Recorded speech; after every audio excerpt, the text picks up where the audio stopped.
যখন শুরুতে হচ্ছে আমরা আন্দোলনটা শুরু করি, তখন কিন্তু সরকার আমাদের আন্দোলন মেনে নেয় নাই, উল্টাপাল্টা এলিগেশন দিয়েছে।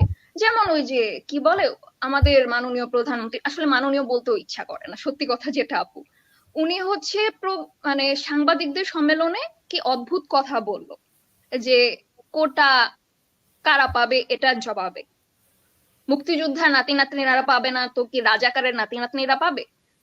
উনি মানে র্যান্ডমলি আমাদের সব স্টুডেন্টদেরকে রাজাকার বলে দিল। এটাতে তো স্বাভাবিক স্টুডেন্টরা ট্রিগার হবেই। তো সেম ট্রিগার হয়ে গেল, দেন আমরা হচ্ছে স্টুডেন্টরা সবাই স্লোগান দিতে লাগলো, তুমি কে আমি কে, রাজাকার রাজাকার।